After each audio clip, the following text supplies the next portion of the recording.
In North Jersey, he's all over the tri-state area. I don't actually know him too well. I talked to him at the bar. He's a very funny fella, Mr. Dan Farley.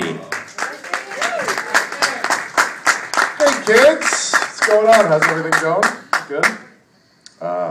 So I've been doing a lot of traveling lately. A lot of traveling. You guys travel?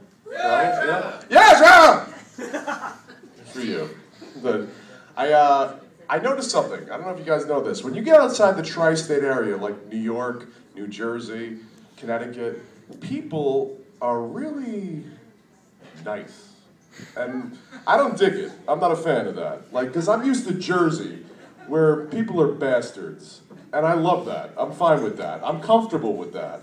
But like, you go down south, that southern hospitality thing, that's real. That exists. You know, if you're white. I was actually in Savannah, Georgia, and I was looking for a 7-Eleven, and I couldn't find one, and I asked this woman for directions. She was like, well, what are you gonna do? You can go right through that light and keep going, and oh hell, just jump in, I'll give you a ride. Like, that would never happen in Jersey. That would never. I could go outside right now and be like, hey buddy, you know where 7-Eleven is? Yeah, make a right at that light, go fuck your mother. How about that? Fucking asshole. Fucking. Like, Jesus, I like Slurpees too.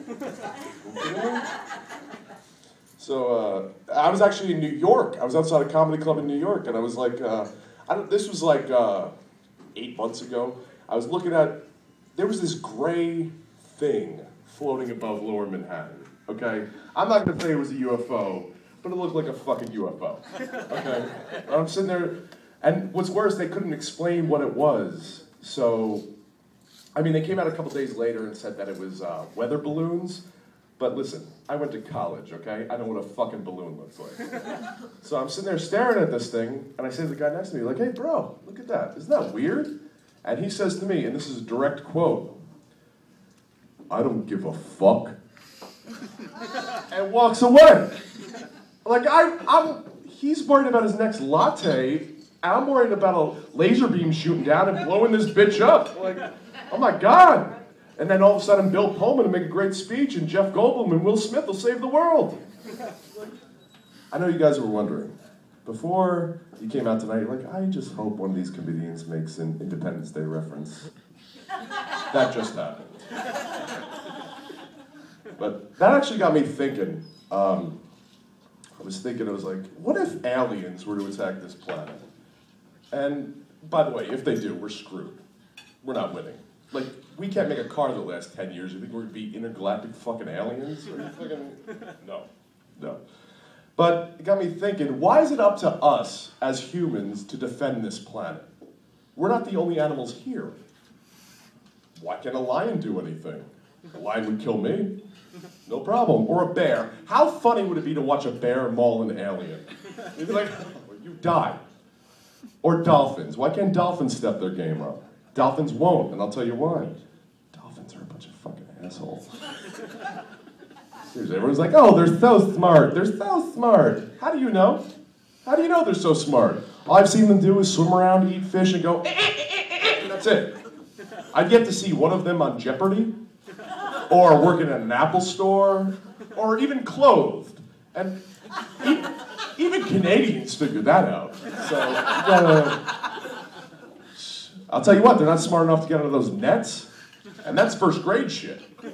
You're like, oh no, I'm in a net, I'm in a net, I'm in a net. Oh wait, no, I'm out. Not the dolphin, right into my sandwich. Is it wrong that I secretly hope there's chunks of dolphin in my tuna? Is that wrong? That's wrong, that's wrong, that's wrong. I'm sorry. I don't even like tuna. This is just a joke. I'll tell you, I'll leave you with this. I'm single. I just broke up with this girl because she was in fact a retard. No, she would constantly put me in bad situations all the time. And this one was the final straw. I was out with a bunch of buddies and we were drinking. And she said to me, she looked at me and she was like, she called me up and said, hey, do you want to go out to dinner? I said, great, let's go out to dinner. So she picks me up, we go to this restaurant. There's no parking by the restaurant, so we get a park like 3 blocks away. We get 10 feet from the car and she goes, oh no. which is always the way you want to start a sentence, by the way. So she says, oh no, I locked the keys in the car. She's looking at me like I graduated the Academy of Grand Theft Auto. Like, what the fuck do you want me to do? So I'm looking around being all chivalrous, and the only place open is a Planned Parenthood. Do you know how awkward it is walking to an abortion clinic and asking for a coat hanger? Yeah, just 2 seconds. I'll be right out. That's my time, guys. I'm done. Mr. Dan Farley.